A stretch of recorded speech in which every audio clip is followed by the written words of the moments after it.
Hi, I'm James Dunn. Welcome to the Inside Network.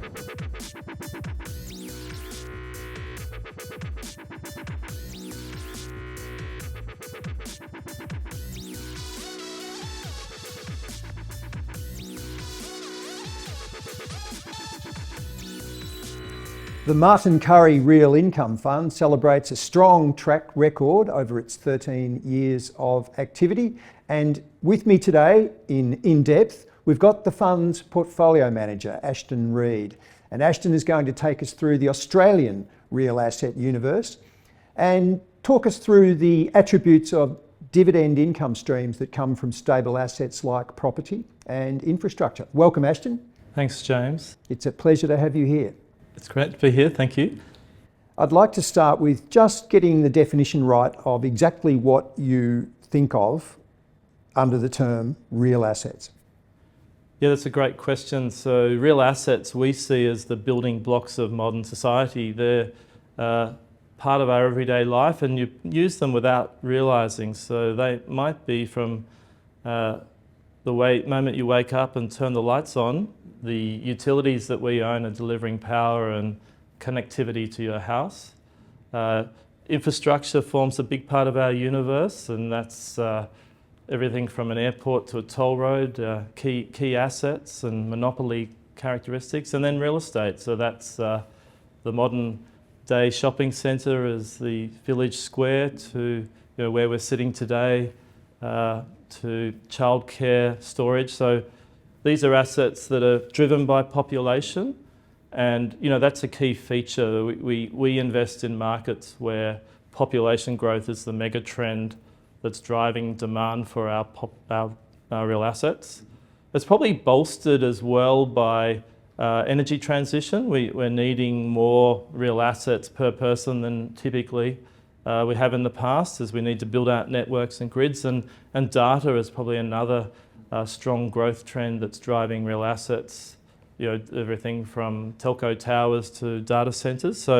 So yeah, high population growth, everyday needs assets, less exposed to the economic cycle, and driven by those three mega trends of population growth, data, and energy transition. So that makes up for quite an appealing universe in this environment. And in the total return you expect from your portfolio, what proportionally is the income and what is the growth side? Yeah, so typically you're getting an attractive income, a healthy spread over risk-free rates, so in the 6 to 7% range.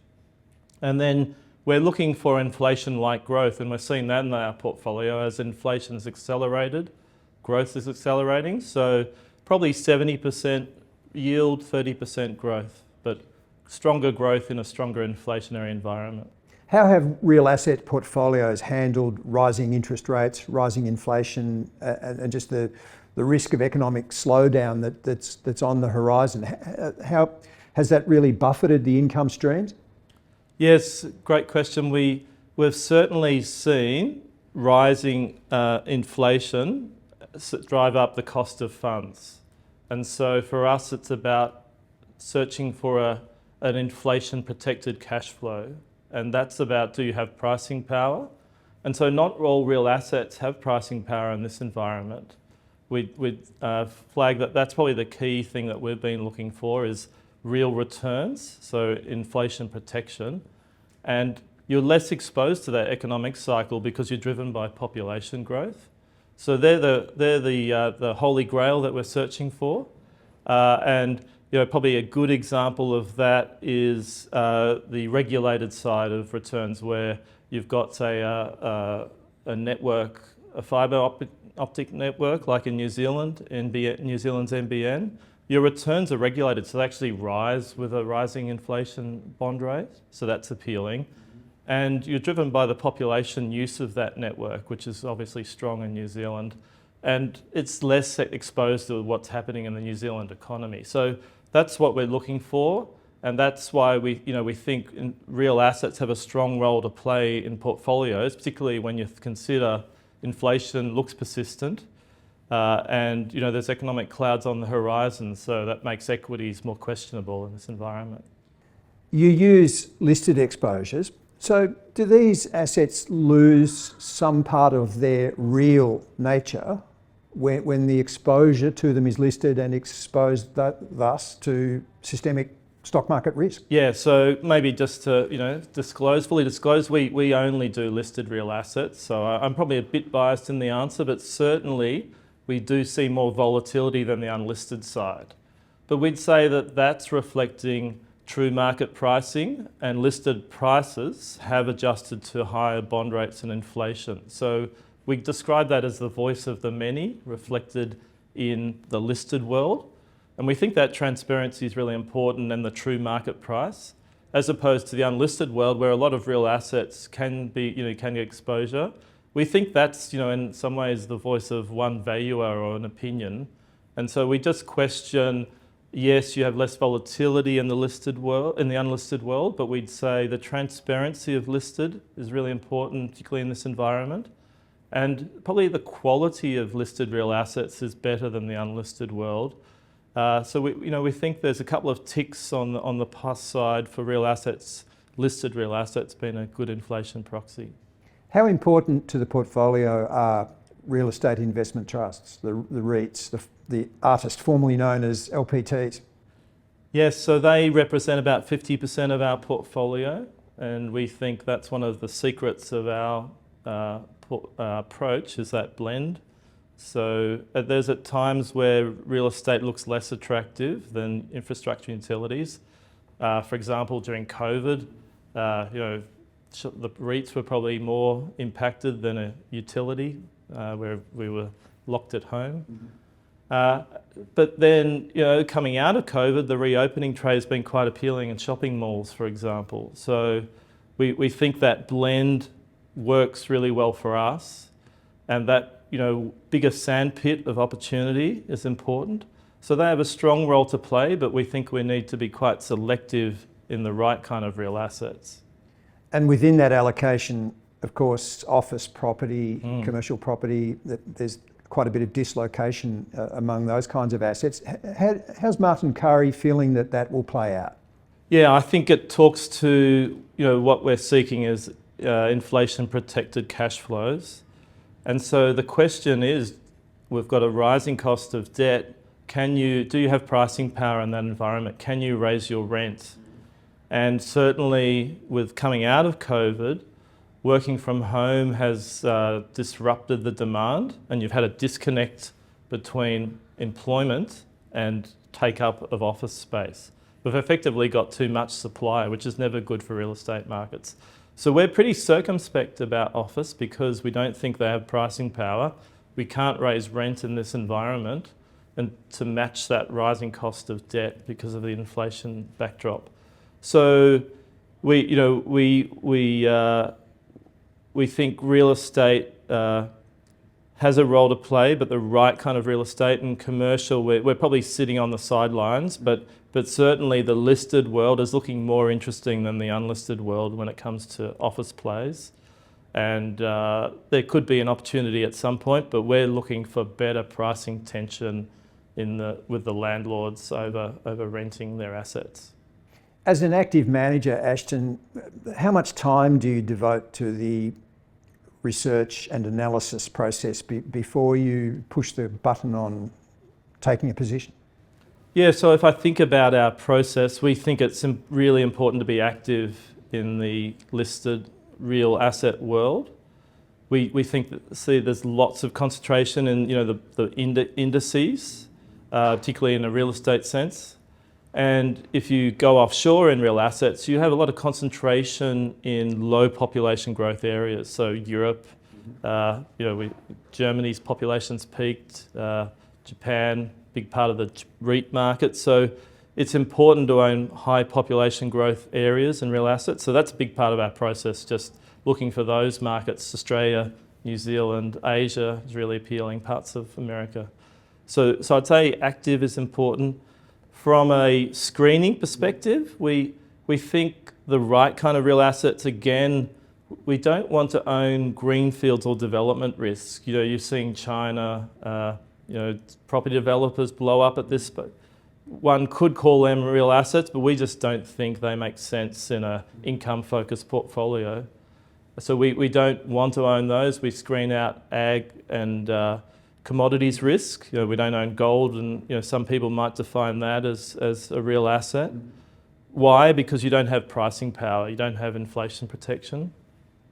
And then I think from what do we look for from a process perspective? We then ask ourselves, what are the key drivers of each stock, and use our analyst expertise to dig under the hood.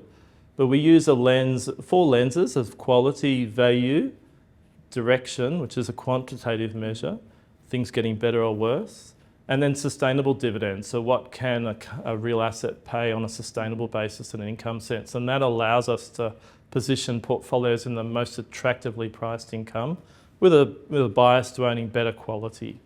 And so we end up with a portfolio that offers an attractive yield that reflects our fundamental views, and they can be a blend of real estate, infrastructure and utilities that delivers those inflation-protected returns driven by population growth.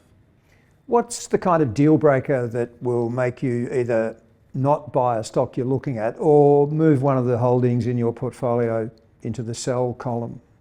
Yeah, so certainly at the outset, we probably screen a lot of low population growth real asset markets. So you won't find us owning a toll road in Japan. You have less customers year after year. It's very hard to raise prices in that environment. So that's probably a screen by high population growth. We won't own low population growth. And then certainly that development side of risk. So that can be greenfields development risk. If you think of a toll road example, you have the most risk, highest patronage uncertainty. What's your traffic going to be? Construction risk. So we try and avoid. We screen those out. So you won't.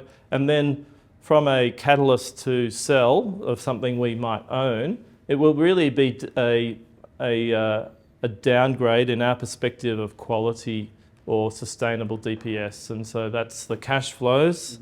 Something materially has changed on our fundamental perspective.